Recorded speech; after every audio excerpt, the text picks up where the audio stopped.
आज આપણે ઝીંગાના ભજીયા બનાવવાના છે કુકિંગમાં। તો આપણે ઝીંગાને આમાં કરીને રાખી દીધા છે। શાકમાં આપણે શાકી બનાવવાના છે, તો આપણે કટ કરીને રાખી દઈએ। તો આપણે વિડીયોમાં બની રહીજો। હવે આપણે શાકને બધી ધોઈને બધું કટ કરીને રાખી દીધું છે। તો હવે આપણે બનાવવાનું ચાલુ કરી દઈએ। પહેલાં આપણે ચણાનો લોટ એડ કરી ભજીયાનો લોટ બાંધી લઈએ પહેલાં, પછી શાક મૂકીએ।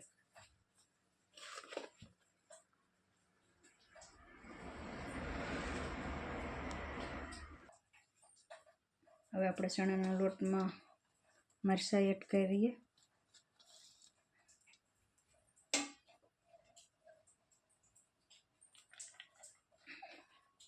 ડુંગળી એડ કરી,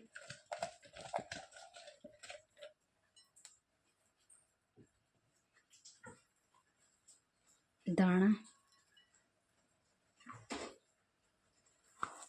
લીલી ડુંગળી,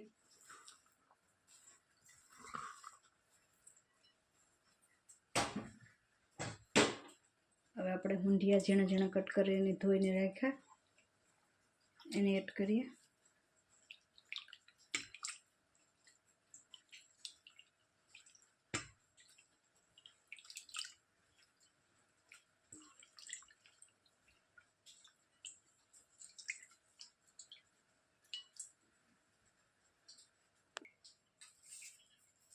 નમક એડ કર્યું આપણે 1 ચમચી,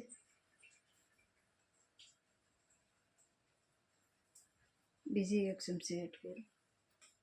નમક આપણે તમારા માલ પ્રમાણે એડ કરી નાખો।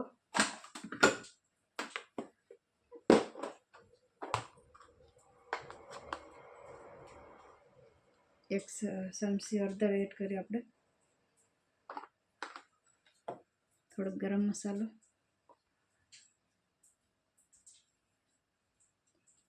થોડાક આપણે 1 નાની ચમચીથી ઓછા અજમા એડ કર્યા, આખા ધાણા એડ કર્યા, અડધી ચમચી આપણે મરી પાવડર એડ કર્યો,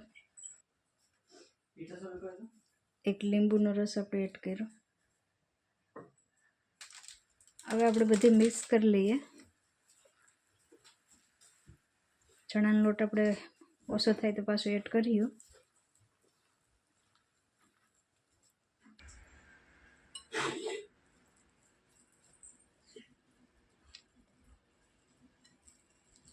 થોડુંક આપણે પાણી એડ કરીએ।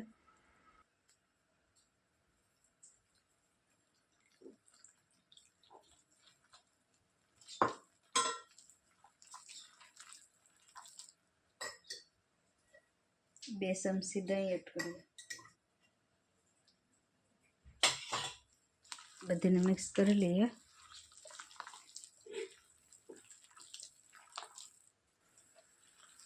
પછી આપણે થોડુંક પાણી એડ કરીએ પાછું।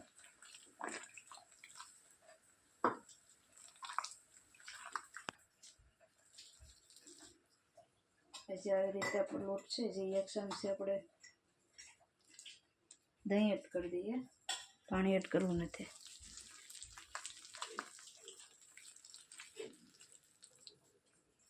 હવે આપણે અડધી કલાક એને રહેવા દેવાનો છે ઢાંકીને, ત્યાં સુધી આપણે શાક મૂકી દઈએ। ટોપિયું રાખી દીધું છે આપણે, તેલને એડ કરી દઈએ। હવે આપણે તેલ થઈ ગયું, ગાર્લિક જિંજરનો પેસ્ટ એડ કરીએ,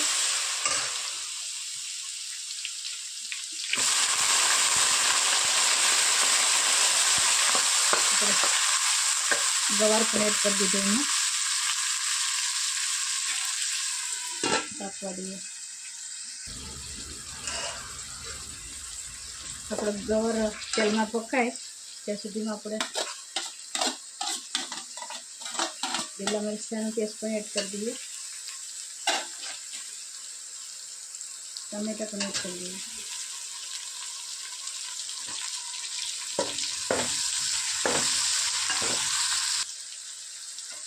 આપણે મસાલો પણ પાણીવાળો એડ કરી દઈએ કરીને।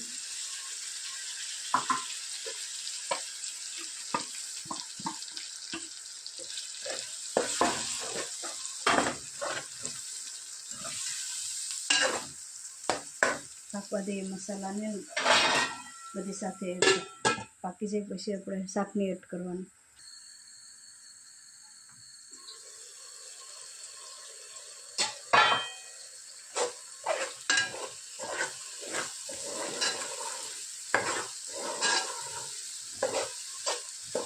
મસાલો આપણે શેકાઈ ગયા. હવે આપણે એમાં શાક એડ કરી દઈએ.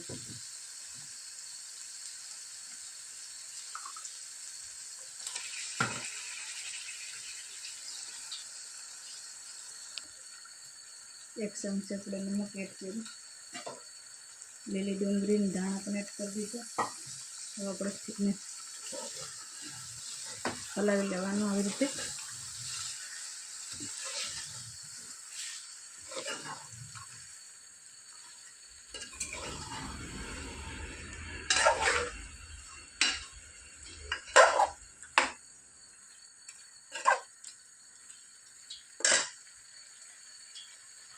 સાઈડમાં આપણે કલેજીની ક્રીસી પણ મૂકી દઈએ.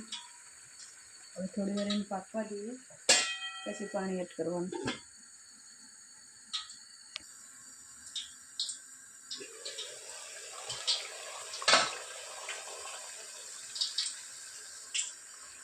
હવે આપણે પાણીને એડ કરી દઈએ.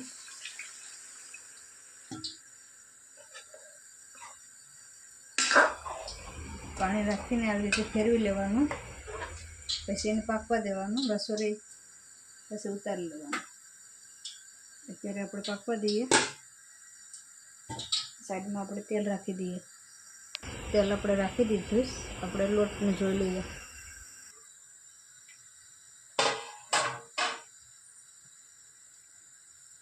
લોટ પણ આપણો સેટ થઈ ગયો સારી રીતે. હવે તેલ થઈ જાય પછી આપણે ભજીયા બનાવી લઈએ. તેલ સેટ કરવા માટે આપણે નાખ્યું જ છે. હવે થઈ ગયું તો ખરી. ચાલો તો આપણે ભજીયા પાડી લઈએ.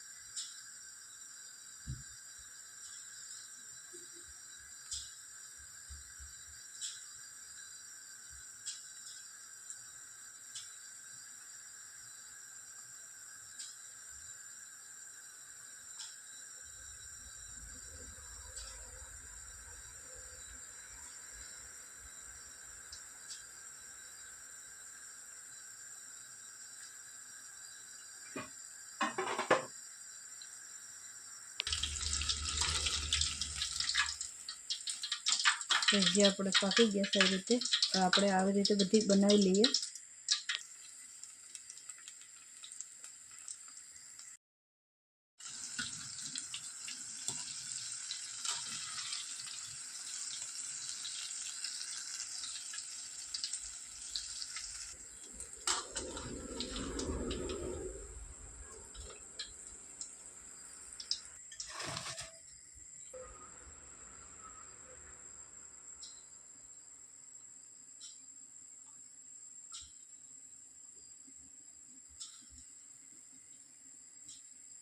ગેસને ધીમો રાખીને પકાવવાના. આપણે ઝીંગાના ઊંધિયા હોય ને તો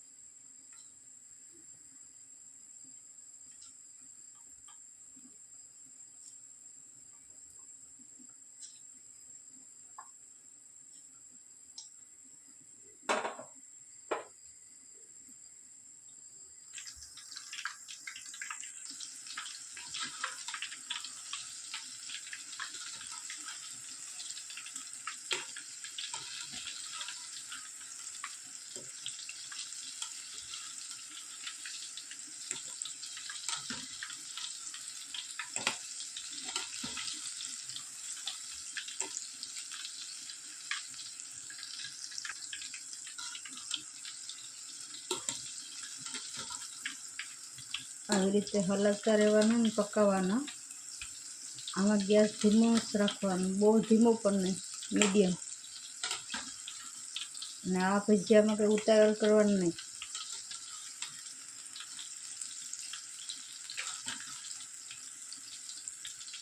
પાકવા દેવાનું.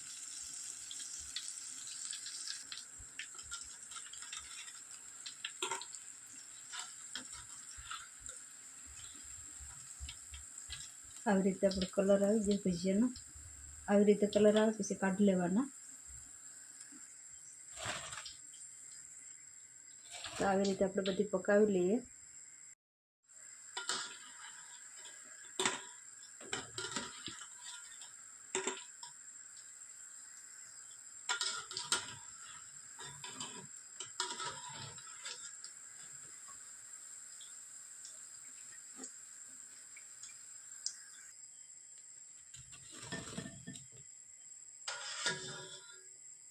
ભજીયા આપણે પાકી ગયા બધી,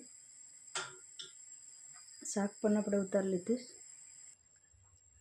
શાક પણ આપણે બંધ કરીને ઉતારી લીધું। ઉપરથી આપણે ધાણા એડ કરી દીધા। હવે આ વિડીયોને આપણે અહીં એન્ડ કરીએ।